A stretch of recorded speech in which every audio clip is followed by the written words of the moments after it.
this is an iHeart podcast. Guaranteed human.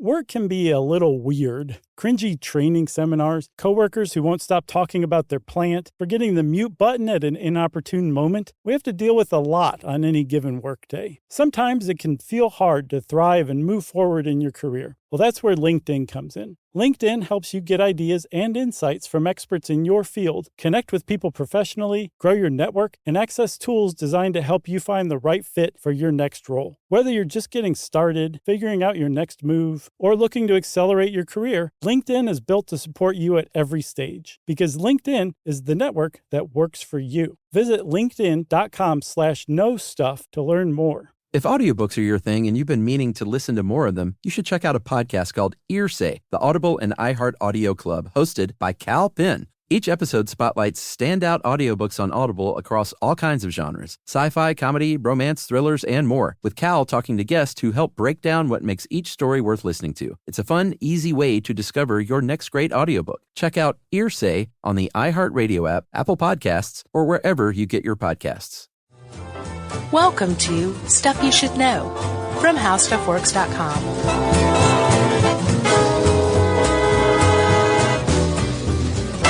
Hey, and welcome to the podcast. I'm Josh Clark with Charles W. Chuck Bryant. Howdy. And Jerry, for the last time this year. Yeah. She's just informed us, and she's all smiles. She is. Not very nice, Jerry. How'd you like that presentation earlier?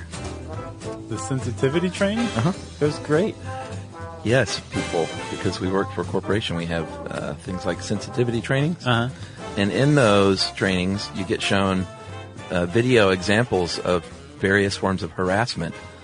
And they are the best, most fun things to watch ever. They're pretty overt. Yeah, I could watch those all day long. I was wondering how much that production company made from that. Yeah. You know, they did, 5 little vignettes. I'm sure they paid the actors like literal peanuts. Yeah, they were bad actors. They're like, there's the peanut bucket over there. You can pay yourself. Yeah, the one that really got me was actually they were all really funny, but the one with the old guy in the factory loading boxes, like a shipping warehouse. Right.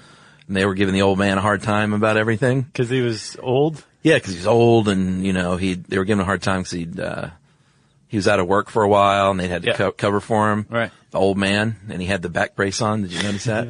And he just, the look on his face, he just kept getting a little more like pouty the whole time. Yeah. I was like, dude, that's good acting. Stick up for yourself.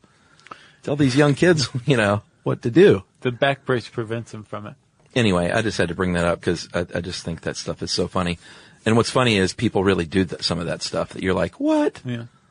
There's some creeps out there. Yeah.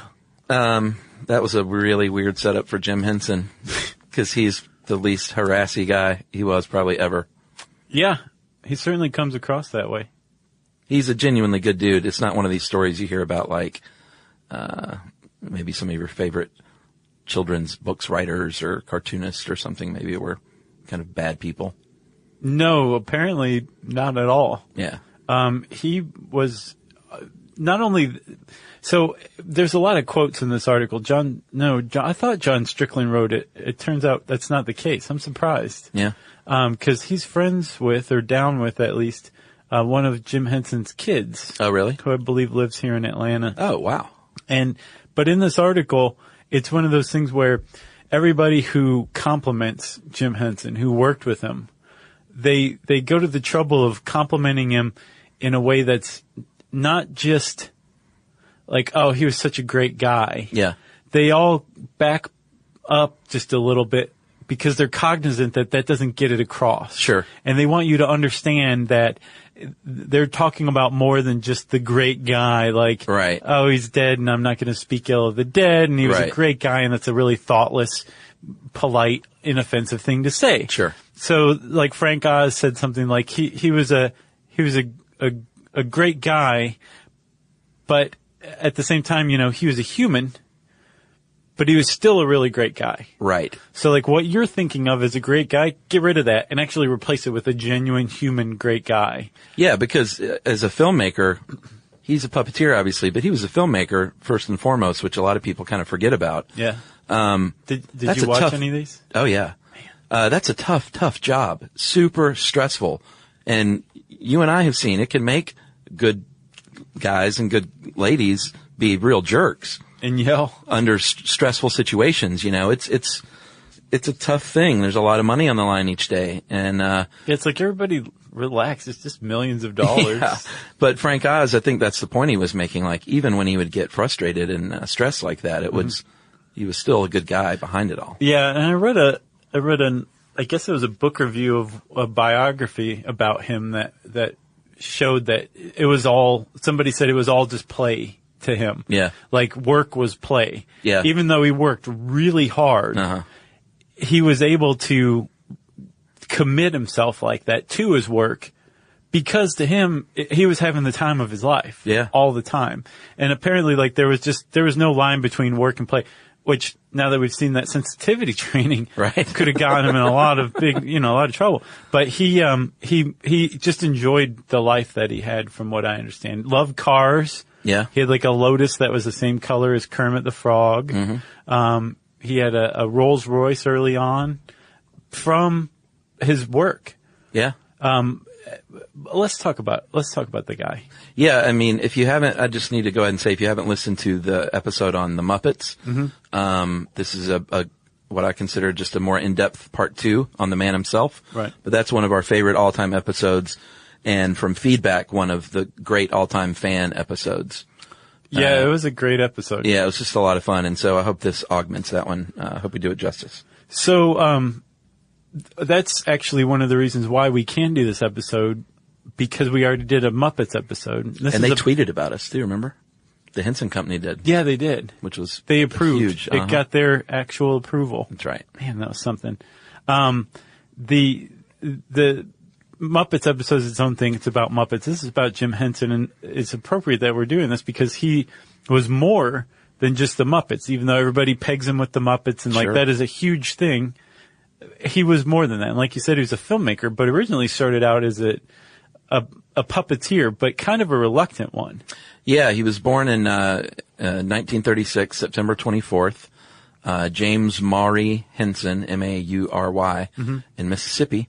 And his grandmother, maternal grandmother, was a painter and a quilter and a needleworker, and apparently was a big inspiration to him just to seek out the creative in life. Right. Which is pretty great. Yeah. And one of the things he got into, well, he was originally kind of a fan of ventriloquism a little bit, but he said later on in life that he was never like obsessed with puppets or anything like that, like you would have expected him to be. And as he went to college, I think in Maryland, he started out as a studio artist. That's what he was studying. Yeah, he loved television above all else. Right. From the time he was a little kid. He was just transfixed by the tube. He almost kind of made himself destined to be on television by being obsessed with it. Yeah. But he kind of stumbled into puppetry in college, and he started out as a studio art major and ended up graduating with a home ec degree because home ec was the only degree that offered puppet making courses. Yeah, he majored, or he took a puppetry course at first, and then a bunch of textiles and crafts courses, which is a great way to, start building and making your own puppets. Right. So, but he graduated with a home ec degree.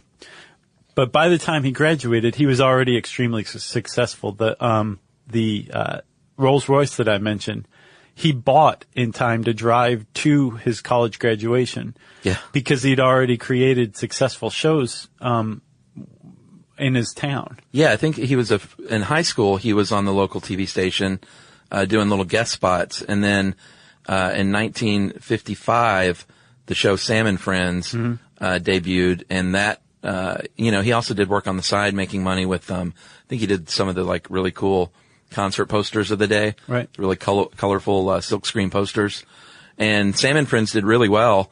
But he still wasn't quite sure, I still don't know if I want to, I'm a filmmaker. I did these short films, really sort of weird, abstract short films, live action. Experimental. Totally experimental. Did you see the timepiece? Oh, yeah. That one was pretty cool. It was great. In its way. And did you see the Cube? I watched parts of the Cube. That was. Did you see the end? No. Oh, you got to see the end. I skipped the middle because I was like, okay, I get where you're going with this. Yeah. Well, we should just set it up real quick. The Cube was a show on NBC. It was a 1-hour show. In 1969. The name of the show NBC did was called Experiment in Television. And it was a different thing each week. And he had 1 week's installment called The Cube, which was a guy just stuck in a white room, but other people could come in and out of the room, but he could not, right? Yes. Okay. And he starts to go kind of crazy. And it has the look and feel of a color TV ad. Like lots of overacting and like Carol Burnett-esque characters and stuff like that. But the sentiment behind it and like the everything behind it is really neat. And it really gives you a good, an eye-opening example of like what Jim Henson was capable of, but also like what he was into. Because, you know, when you think of him, you think of Muppets and Sesame Street in particular. Sure. And these are weird, abstract art films. Not unlike, you know, you watch like a Jim Morrison art film from film school. Right. And it's kind of the same style, you know, that was what was going on back then. Yeah. And he actually got nominated for an Academy Award for Timepiece. I think Jim Henson had Jim Morrison beat by a mile as far as experimental films went. Yeah, I'll agree with you there. So like I said, he wasn't quite convinced that puppetry was his future because he was a filmmaker and he was like, puppets are still kind of kid stuff. Right. But post-college, he did the old tour of Europe. And in Europe, puppeteering is a whole different business. It was a lot more serious and a lot more, I guess. It was treated as art. Yeah, exactly. And he said, you know what? I am going to give this a shot. Came back to the U.S., married Jane. And even though he and Jane separated, they never divorced. Oh, really? I thought they did. No, they never fulfilled the divorce. They just stayed separated. Okay. And then he started making TV commercials and formed his own company in 1963 with, I don't know if he formed it with Frank Oz, but he hired Frank Oz and Jerry Jewell, who ended up being obviously legendary puppeteers. And lifelong collaborators of his. Yeah. Yeah, but he started out making basically a puppet-based commercial ad agency in New York. In 1963. Yeah, and they weren't making funny commercials back then, so he was really pretty revolutionary at the time. And they did pretty well for themselves. And one of the smartest moves he made early on was all of his contracts said that he retained the rights to any of the creations he made for these companies. Yeah. So he was creating some of the things that would later become famous Muppets, like the Cookie Monster was originally made for a chip maker. It was this puppet that couldn't get enough of these chips. Yeah, he was the wheel stealer and he stole cheese wheels. Yeah, okay, that's what it was. Yeah. And he ended up being the Cookie Monster, and the reason he ended up being the Cookie Monster is because Jim Henson retained the rights to that creation. He was a very savvy business guy too. Yeah, and he was using somebody else's dime, these advertisers, like budgets to kind of hash out and form and make his Muppets. Yeah, Ralph the dog started out on Purina commercials and was later a sidekick on the Jimmy Dean Show in 1963. Which I remember that from the Muppets episode. Rolf was the first big Muppet. Then he's such like a bit character now. Yeah. That, you know, it's just mind-boggling to think he was the one that started it all. Even before Kermit, before Big Bird, it was Rolf. Kermit kind of stole the show, I think. Yeah. And we'll talk a little more about Kermit and where he came from right after this. Hey everybody, we're here to talk to you about Wayfair, who believes that spaces should be functional, they should be comfortable, they should be well-designed, and they can be well-designed by you with their help. Your updated space should feel more comfortable, inviting, and practical for everyday use. And we're talking about outdoor seating. We're talking about grills. We're talking about major appliances. If you need storage solutions, Wayfair can help you out. Patio lighting, rugs, decor. It is your one-stop shop for home. Yeah. I mean, it's getting nice out, so it's time to think about living outdoors for the next few months. And Wayfair knows that outdoor furniture, it's heavy, it's intimidating to assemble. So Wayfair has stepped in and said, we're going to handle the hard part so you don't have to. That's right. You can shop Wayfair Verified, your shortcut to the good stuff. And that means their team of product specialists are going to vet everything by hand using a 10-point inspection, testing things like, quality materials, functionality, and features, and even how long it takes to build that piece of furniture. And the overall experience save time, reduce hassle, and improved convenience. Patio season is here, and these deals won't last. So head to wayfair.com right now to get your outdoor space ready for way less. That's WAYFAIR.com. Wayfair, every style, every home. Hey, everybody. I want to talk to you a little bit about Tide Evo because it represents over 10 years of innovation and product development. Tide Evo is a first-of-its-kind technology where tens of thousands of minuscule fibers are spun together to form a 6 times powerful layer packed with scrubbers, brighteners, pre-treaters, and fresheners. And that's going to deliver a breakthrough clean that's so powerful, it feels like magic. Yeah, it is kind of like magic. Tide Evo is revolutionary. A 100% concentrated, waterless laundry tile that's made of compressed microfiber soap layers rather than liquid or powder. And it's not like pods or sheets because it uses 6 layers of detergent fibers to deliver superior cold water cleaning without plastic packaging of any kind. And it provides a mess-free, lightweight solution that dissolves lickety-split. So whenever you run into a laundry challenge, turn to Tide Evo. It's revolutionary. It's magic. Try new Tide Evo. Real laundry magic.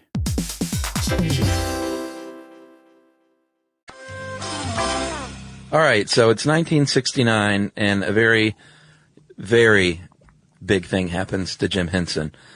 He was invited to be on the pilot of a show created by the Children's Television Workshop called Sesame Street. He did not create it. No. Some people think he did. But he did make his mark by creating most of the iconic characters. And if you were a fan of the old Sesame Streets back then, not all, but many of those little short films, the little claymation ones or the live action ones, he directed those as well. Yeah. Which is pretty cool. I never knew that. I think I knew that. Did you? Yeah, he was our Russ Vick.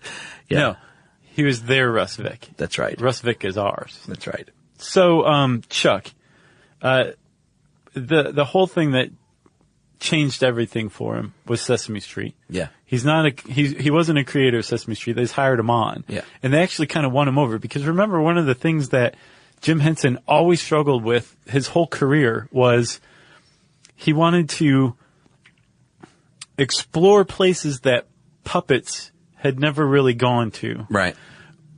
In themes that they hadn't gone to, at least not in the modern age. Sure. But he was fighting against them not being taken seriously. Yeah, it wasn't like he was anti-puppet by any means. He was anti-kids, because one of the big reasons he signed on with Children's Television Workshop was their goal to educate kids. Right. Meant a lot to him. But like you said, I think to merge those worlds successfully was a big part of his goal. Right. And struggle for a little while. Russ Vick, by the way, made the little interstitial things for the Stuff You Should Know television show. Yeah, the animations. Which is why I reference him. Yeah. So the Children's Television Workshop, which is now called the Sesame Workshop. Yeah. From what I understand, they won him over big time. He makes all of these characters from like Big Bird, and I think Kermit came before Sesame Street. And he started out, I think we talked about this in the Muppet episode too. He started out looking really weird. Yeah, like a lizard almost. Yeah, not cool at all, like really kind of freaky. Yeah. Which is something that now that I know a little more about Jim Henson, I think maybe he might have even been going for. Right. But one of the things that Sesame Street allowed him to do was to really kind of explore something that he'd long been obsessed with, which was television. And where it converged with puppets, which was all new territory, and Jim Henson was at the bleeding edge of it. Oh, yeah. Because if you think about it, when you go to a puppet show live, you know, you're looking at what's essentially a mechanism for hiding the human. Mm-hmm. And there's just a little area that the puppet can move around in. Well, a little tiny fake stage. Yeah. Yeah. So Jim Henson stepped back and said, okay, the television is that little tiny area that the puppet can move around in. Yeah. but it also opens up the whole world for a puppet because you're using camera angles and there's editing and it's not in person. Yeah, just frame out the people. So, and again, we talked about this in the Muppet episode. He created something called platforming up. Yeah. To where the puppeteers no longer had to like crouch down and to maneuver the puppets. Yeah, because he was a tall guy. Yeah. Tall and lanky. Man, he was skinny. Oh, those running shots in Timepiece. Exactly. Because he was in it. They were hysterical. Yeah, and he weighs about 70 pounds somehow. His big lanky legs. But, so yeah, the performers could stand up, which was a huge weight off. Yeah.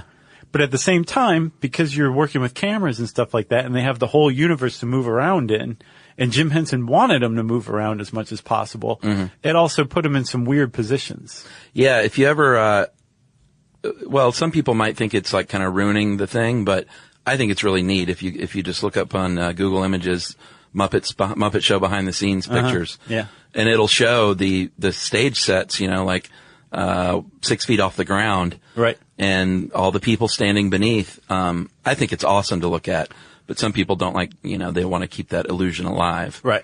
So depending on what kind of person you are, either seek that out or don't.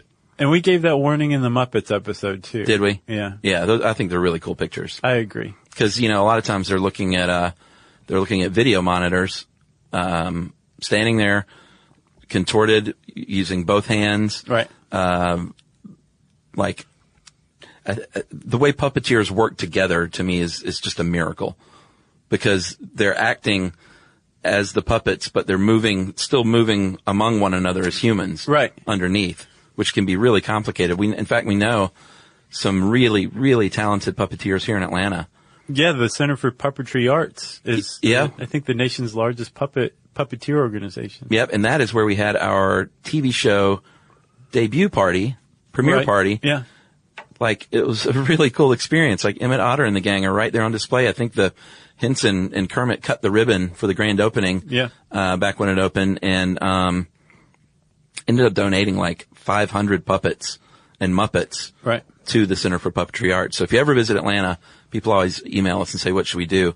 I highly recommend going and checking out the Center for Puppetry Arts. Yeah, because they have a museum with, like you said, Emmett Otter. Oh man, there's all a sorts of cool Skeksis, stuff. like a full-size, life-size Skeksis. Yeah. Behind glass, scary as you can imagine. Yeah, but I was talking about Raymond Carr, our friend, who, I hate to keep bringing up the TV show, but it all kind of overlaps. He was the production designer for Stuff You Should Know on Science Channel. Yeah. And he and his friends, Brandon and the gang, are amazing puppeteers, and they're doing some really, really leading edge, like, cool stuff here in Atlanta. Yeah. Like these giant puppets operated like, 15-foot tall puppets operated by like 6 and 8 people. Have you ever seen the Spaceman that they do? No. Oh man, it's unbelievable. It's really cool. It's like, I don't know how tall he is. He seems like he's 20 feet tall. And, they, do these at parades and stuff, and it's just really, really cool stuff. That's awesome. Yeah. But Henson is a huge inspiration to them, obviously. Oh, yeah. I think anybody who works even remotely in puppets has yeah. got to be inspired by Jim Henson. He's the man. One of the other things that he came up with was that was based on putting Muppets or puppets on TV was using softer materials. Yeah. Everything else was like, up to that point, stiff wood marionettes, ventriloquist dummies, that kind of stuff. Right. He used like foam, and it allowed the puppets themselves to have more expressive faces, which was great for close-up on TV. Yeah, absolutely. And it also, I mean, now looking back, you just are like, well, yeah, of course, it's what puppets do. That's what. I know. But that was Jim Henson that came up with that. Yeah. And it changed everything because it took something like, I mean, imagine Howdy Doody. It was like, yeah, it's cool, it's Howdy Doody or whatever. But yeah. whether close up or far away, he looked exactly the same. It was like a wood head with like a moving lower jaw. Yeah. And, he gave you nightmares. With Kermit the Frog or something like that, the fact that he could have different expressions and react differently and his emotions could be shown on his face, that made him that much more popular, that much more approachable. Sure. To people who are into him. Absolutely. Which is everybody. Yeah. Yeah, show me someone who doesn't like Muppets in any form. I get it if you don't like it anymore, maybe, but your heart is cold and dead inside. For a while, and this is something I don't think I knew, he dabbled on Saturday Night Live in season 1. Lorne Michaels got him a deal to perform some sketches. And ultimately, it wasn't a huge success, and it wasn't the greatest marriage. But it was pretty cool that he was seeking out, different avenues to get those puppets on television. It was. And his big break came in 1975. He wanted to make the Muppet Show, and he had a lot of trouble in the U.S. still. Yeah. Even though he had his various successes on commercials and stuff, so he had to go to London. And a TV producer named Lord Lou Grade gave him a deal with Grade's ATV Studios and said, you know what, you can make your show. And the Muppet Show was born. Oh, yeah? Bada bing, bada boom. That was it? That was it. And you can really see Jim Henson's love of variety shows and just kind of, just the stage in the Muppet Show. Because if you think about it, the whole thing's set backstage at a variety show. It's such a great idea when you look back at it. Like, we take it for granted a little bit because we were kids. Mm-hmm. But now as an adult, it's like, what a perfect way to frame this world is it's basically like 30 Rock. Or 30 Rock was the Muppet Show. Right. Well, the Muppet Show started all that. Yeah. I don't know if Carol Burnett was before the Muppet Show. Yeah, it was before. Was it? Yeah. So she did a lot of backstage stuff, didn't she? I wonder who started that. I don't know. I mean, hers was more sketch. Yeah, but some of it was like backstage. Was it? I believe so. No, I don't remember that. Unless I'm hallucinating right now. They need to have a good old-fashioned variety show again. Yeah, they don't have those anymore. Those were big back in the day, like a host comes out and then there's sketches and singing and... Remember our cabaret? No, it wasn't cabaret. What was it, the episode we did? Oh, Burlesque? Burlesque. Yeah. Yeah, how that started out in vaudeville, and Burlesque that's where stand-up comedy came from. That was an interesting episode. Yeah. I miss those variety shows, though, like the Kenny Rogers and Dolly Parton and Carol Burnett, all the Mandrell sisters. Although Kenny and Dolly could just sit on a couch and stare at the camera for an hour, and I'd watch that. Yeah. They are the best. Great entertainers. Yeah. Love those two. All right, so where are we in our timeline? Well, Chuck, the Muppet Show has just hit. Oh, that's right. Things are going pretty well. They have been going pretty well already for Henson. Apparently in 1970, Rubber Ducky hit number 16 on the Billboard charts. And for those who don't know, Ernie is voiced by Jim Henson. So Jim Henson sang a song, Rubber Ducky, that made it to number 16 on the Billboard charts. And that was 1970, a year after The Cube, before the Muppet Show even happened. Before Sesame Street even, right? No, Sesame Street was 69, I think. Okay, yeah. Same year as The Cube. Wow. That's crazy. That's the new touchstone for his life, The Cube. Yeah, PC and BC. So the Muppet Show was a huge hit. It won, a lot of awards. It garnered critical praise and won the hearts of children all over the world. But it was also for adults, too. Oh, yeah. I think that's why he was able to pull it off in Great Britain, because they have better senses of humor. Yeah, and speaking of adults, he got into some more serious themes with his next great show, Fraggle Rock. Yeah. In 1983. I never saw a second of that show. Oh, man, really? Wasn't it on HBO? Yeah, it was one of the first HBO original series. We either had Showtime or we didn't have HBO. Didn't have anything. Yeah. It was awesome. Fraggle Rock was great. And the idea there is you had the Fraggle Gang, and then you had three different groups. You had the home of Doc, who was an inventor, and his dog Sprocket. You had the Fraggles, who shared caves underground of Fraggle Rock with their neighbors, the Doozers and the Gorgs, and these gigantic creatures that are in Gorg's garden. Mm-hmm. And the whole point of that show was to show how different types of people can live together and work together in peace. Right. It was really cool. Didn't know it at the time when I was, 12 years old. But what I was learning about was acceptance. And he won 3 Cable Ace Awards, 5 international Emmys, and Fraggle Rock was one of the first big hits for HBO as far as TV goes. Yeah. Great show. Lots of great songs that, he had every kind of, he had reggae, rock, country, bluegrass. Really? He was all over the map with the music on Fraggle Rock. And he wrote a lot of songs too. I think he wrote Rubber Ducky. I'm sure he wrote a lot of the stuff on Fraggle Rock. It was just yet another thing he did was write music. Yeah. Renaissance man.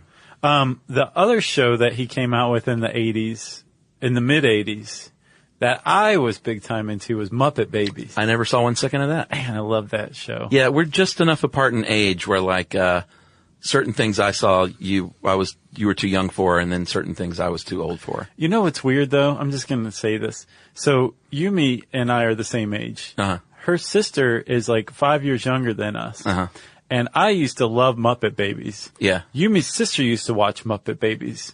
So Yumi was like, why were you watching Muppet Babies if my younger sister was watching Muppet Babies? And Yumi didn't watch Muppet Babies? No, she watched like Donahue or something like that.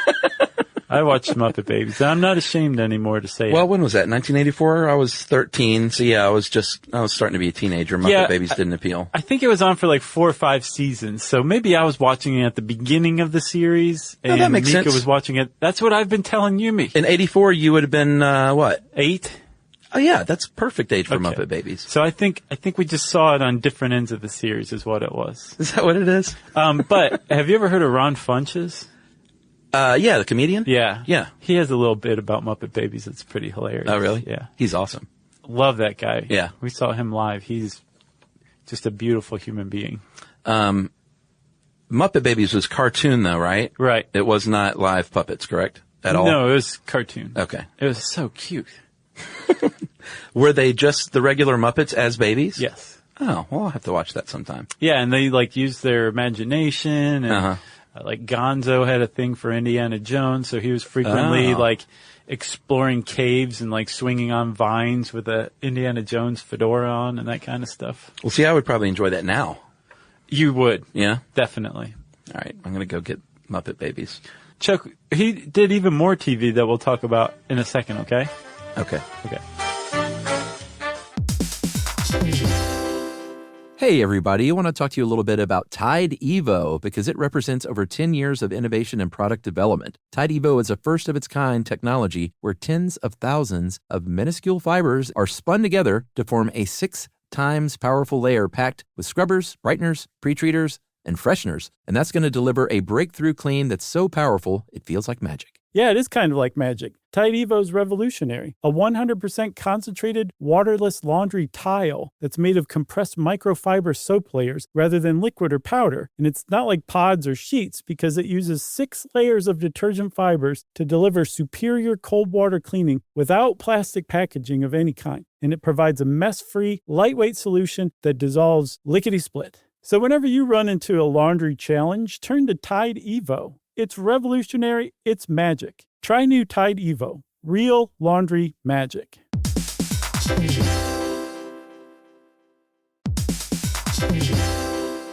Dell PCs with Intel Inside are built for the moments that matter, for the moments you plan and the ones you don't. Built for the busy days that turn into all-night study sessions, the moment you're working from a cafe and realize every outlet's taken. Yeah, the times you're deep in your flow and the absolute last thing you need is an auto update throwing off your momentum. That's why Dell builds tech that adapts to the way you actually work. Built with a long-lasting battery so you're not scrambling for the closest outlet, and built-in intelligence that makes updates around your schedule, not in the middle of it. That's right. They don't build tech just for tech's sake. They build it for you. Find technology built for the way you work at Dell.com/Dell PCs.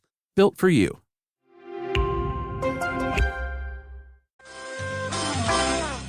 Okay, and we're back. And we're still in the 80s. That's right. And you were talking about other TV. As we said, the man loved television and filmmaking. And so he got away from the Muppets and puppets every now and then. Collaborated with Raymond Scott, who was an electronica pioneer, actually, on shorts called Ripples and Wheels That Go. And he did that for the Montreal Expo in '67. Right. And I know we're jumping around in time, but we're just trying to paint the full picture here, not going necessarily in order. And then he also did this cool thing called The Floating Face, which was a sketch that was on The Tonight Show and The Mike Douglas Show in the 60s. Did you see any of that? A little bit. It was a little weird. It was like 2 eyes and a mouth, and there were like these invisible wires and background images, and it was definitely a little more on that surreal tip. Right. The Henson surreal tip. Yeah. Not kid-oriented necessarily. But he got into the movies with the Muppet movie, which was a big hit. So good. It still holds up, man. It's still so great. If you want to know more about that movie and just some of the cool facts from it, go, again, listen to the Muppet episode. Yeah. As a matter of fact, pause this.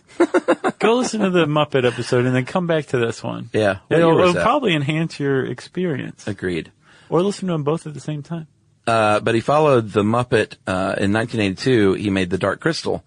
Yeah. Which was, puppets, and it was based on, some drawings by fantasy artist Brian Froud, and there were no humans. It was all puppets, and I don't think it holds up as well, but it still looks pretty good. Well, yeah, I think it actually is probably better received now than it was originally. Yeah. I think critics appreciated it, but it didn't do so well at the box office, but now it's become like It kind did of okay. a cult classic for sure. Yeah. And one of the reasons why it didn't do that well at the box office is because audiences didn't quite know what to make of it. They Sure. heard Frank Oz, who co-directed it, Right. Jim Henson, and puppets, and I think they went expecting the Muppet movie. This is 1982. And they got the Dark Crystal instead, which Yeah. is really dark. A lot of the theme is, good versus evil, and the evil in it is really, really evil. Yeah. And the stuff that happens to some of the puppets is, including really cute puppets, Yeah. is really horrifying. And, I read this awesome quote by Frank Oz, and basically he says, Jim thought it was okay to scare kids.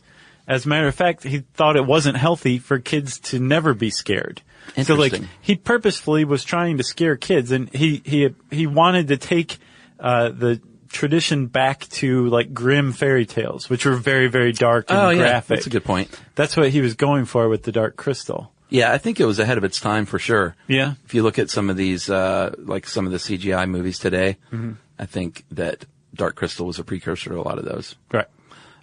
Then he went on to make the movie The Labyrinth. With Bowie, right? Yeah, David Bowie and a very Tom Cruise? young Jennifer Connelly. No, that was Legend. Oh, okay. Good movie. But this was written by Terry Jones of Monty Python fame, and then rewritten a bunch by a bunch of other people, including executive producer George Lucas. Labyrinth was okay, not bad. Again, not a huge hit for Henson, though, as far as movies go. But he was still out there exploring these cool, fantastical worlds and fantasy worlds. And he still had a lot of cred, even in the late 80s. If you think about it, his heyday was the late 70s, early 80s with the Muppet Show, the Muppet movies. Yeah. And then after that, it was I'll try this with Jim Henson. Oh, I'll try this with Jim Henson. Yeah. And even still, he had he was on a pretty great streak. And at the end of the 80s, he had 2 TV shows on, the Jim Henson Hour. Yeah. And The Storyteller. Yeah, the Jim Henson Hour, he was always pushing the boundaries. The Storyteller looking back now, Jim Henson Hour looking back was really different from what you were getting at the time, because it was all over the map. You had certain shows that were 4 or 5 sketches in one, and then 3 of the episodes were full on 1 hour little mini movies. Oh, really? From beginning to end. Louis. Yeah. That's a good point, actually. One of the little mini movies was called Dog City, which was great. It was narrated by Rolf, and I remember watching this. It was like a film noir gangster thing with puppet dogs. Yeah. And the main character, Ace U, was the guy who did Elmo. Kevin Clash did the character of Ace U. And that was fantastic. I think Dog City went on to be a TV show in its own right, too, for a little while. But it was really good. I mean, it's total gangster crime film noir, but it's, Rolf the dog and the gang. I love Rolf. It's really cool. The Storyteller, I hadn't seen before. I was, I guess, aware of, but I don't know why I wasn't watching it, because it would have been right there for me. Yeah. Because I would have been 12 in 1988. But I watched one today, and it was really good. It's human, puppet interaction. Yeah. And it's just seamless. There's one of the things from studying this that I've realized is we take for granted and expect our puppet human interactions to be so seamless that we don't even realize that we're looking at puppets then. And the reason why we expect that is because of Jim Henson And the people he worked with and inspired to work so hard at creating that illusion. Well, yeah, the illusion that these are living, breathing things. He would go, I remember Kermit as guest on talk shows. Right. He wouldn't go out as Jim Henson. He would go out as, I mean, he did those appearances as well, but Kermit the Frog would be a guest on The Tonight Show with Johnny Carson. Or host. Guest host The Tonight Show. And Larry King. Yeah, and it was all a part of this goal of making these real people. Right. Or real living things, not people. Yeah, apparently somebody who was working with Jim Henson was, I guess, a director of the Muppet Show, would be giving Jim notes on Kermit, and Jim would just respond, like, let Kermit respond. That would freak me out. And the director said eventually you're just sitting there, you turn and you address Kermit. Like, he'd just force you into, like, interacting with the puppet, even, like, during a notes session. Yeah, and probably without feeling silly or stupid or anything. Right. You know, it probably seemed like a totally normal thing to do. Eventually, once he forced you to do it. He also pioneered the Henson Performance Control System and won an Academy Award for that, and that was a remote control system that helped puppeteers out. So he was always pushing technical, visual, stylistic, thematic boundaries as far as he could. And they didn't always work, you know. The movies weren't, aside from the Muppet movie, they weren't the biggest hits. The TV show, a couple of, you know, neither one of those lasted very long. Yeah. But I think he was just intent on doing something different. Yeah. And he did too. And he died in 1990 of a staph infection. Organ failure brought on by a staph infection. Did you know that? Yeah, I think pneumonia had something to do with it too, didn't it? Not that I saw. Oh, really? I saw organ failure caused by a group A strep infection. I'm sorry. Not staph. Very sad. And if you're ever in the mood for a good cry, watch the Jim Henson Memorial where Big Bird sings It's Not Easy Being Green. Yeah. Tough stuff, people. His children, his legacy lives on through, in 1993, Jane, his wife, founded the Jim Henson Legacy to preserve his contributions, share them with the public. And like I said, he donated 500 puppets to the Center of Puppetry Arts. And, there is also the Jim Henson Memorial and Muppet Museum and traveling exhibits, and his, sons and daughters, help run his foundation, and some of them are puppeteers themselves and run the company. Yeah. The company has changed hands a lot. I have sort of the boring history. When he was still alive, he was going to sell it to Disney for $150 million. Yeah, because apparently he believed in Disney's commitment to characters. So he thought like that would be a good place for the Muppets to live. Yeah, and Disney went, he bought it. Yeah. But he did not get that deal finished. But it turns out $150 million was chump change, because in 2000, his children sold the entire company, including the Sesame Street characters, to a German media company for $680 million. Wow. And then I believe that company fell on hard times, and they bought it back in 2003 for $84 million. What? Isn't that crazy? Wow, the Henson children are smart. And in between all that, there are various exchanges of percentages of stakes with other companies and rights of certain characters. It's a little dull to go over all of that, but needless to say, they made up pretty well. And eventually, Disney now does, they do own all the Muppet studio. They own the Muppets. Apparently, the Henson Company sold the rights to the Sesame Street characters to Sesame Street, which is pretty cool. Yes. And the Jim Henson Creature Shop still builds the Sesame Street puppets and Muppets. Yeah, it says they sold the rights to the Muppets and Bear and the Big Blue House characters, which I'm not familiar with that one. Nor am I. But Disney wanted, I guess that's sort of the player to be named later that's included in the baseball trade. Right. Man, I'm proud of the Henson kids. Yeah, they're great. And, I hope we get tweeted about this one from them. They seem pretty great. Brian and, Cheryl and the gang. They seem like they're doing right by the dad, and there's other siblings too, and I think they're all involved. Yep. Super involved. Yeah. And sadly, Jane, passed away, I think in 2013. Yeah. At the age of 78. I would have loved to have seen what kind of work he did later in his life. Oh, yeah. The fact that he died in 1990, still had like a couple of TV shows going. He's 53 years old. Yeah. He had a lot of work left in him. If you want to know more about Jim Henson, go listen to our Muppets episode. And while you're looking that up, you can also search Jim Henson on the search bar at howstuffworks.com, and we'll bring up this great article. And since I said search bar, it's time for listener mail. I'm going to call this Smart Sophomore. Hey guys, my name is Matt, and I'm a sophomore in high school. Smart sophomore. I'm a newer fan of the show, and I listen while I do everything. Just wanted to say the Dark Ages were only dark in Europe. The life expectancy in the Dark Ages was actually a little longer than before, but mostly because there were smaller wars, but things were certainly brighter in the Islamic world.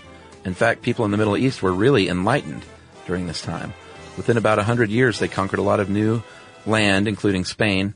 Also, the Arabic language grew to be the language of philosophy, medicine, and poetry, and Baghdad became the world's center of scholarship. They translated almost all of the famous Greek philosophers' work into Arabic. Muslims developed algebra to simplify inheritance laws, and they made important strides in trigonometry to help people find a way to Mecca. Architecture grew too. The Great Mosque in Spain only took roughly a year, while medieval cathedrals took hundreds of years to build. Wow. So the Dark Ages weren't that dark, and the Enlightenment came earlier than most think. And that is from Matt. Thanks, Matt. That is enlightening stuff, my friend. Yeah, our numerals are Arabic. Yeah. It's true. We should hit on some more Middle Eastern topics. Let's do it, man. Yeah. In the meantime, if you want to suggest some Middle Eastern topics for us, you can tweet them to us at SYSK Podcast. You can post them on our Facebook page at facebook.com/stuffyoushouldknow. You can send us an email to stuffpodcast@howstuffworks.com. And as always, hang out at our beautiful home on the web, stuffyoushouldknow.com.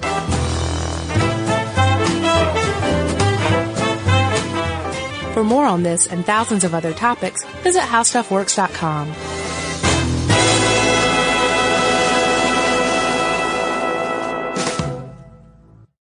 When you own your own business, you need to keep things moving. Need to book a last-minute flight? Earn a $300 travel credit to cover that.